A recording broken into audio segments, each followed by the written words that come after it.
Nicolette.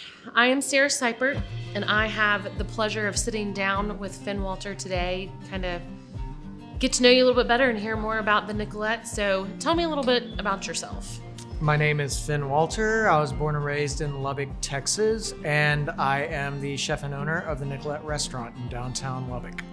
Now for the desserts that we're presenting tonight,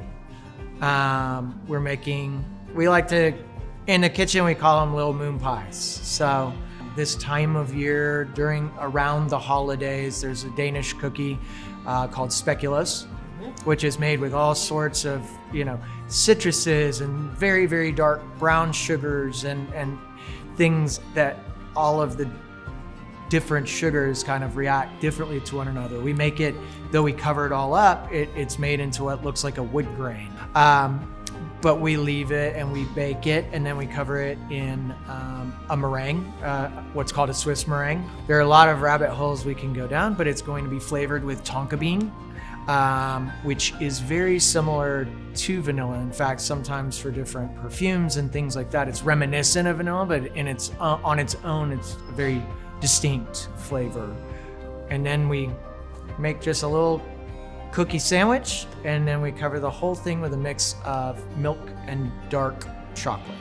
Secondly, we're making a jelly kind of inspired also by Valentine's and talking about those vibrant colors. Will be a deep violet made of creme de violette, which is essentially just water, agar, which is a very traditional ingredient in China and Japan, used for thickening, like gelatin, but is activated by water. It's called a hydrocolloid.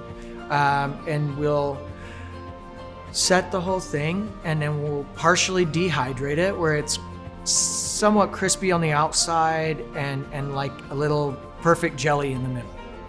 So you get these bright floral flavors and colors, and then something that's both familiar and new at the same time.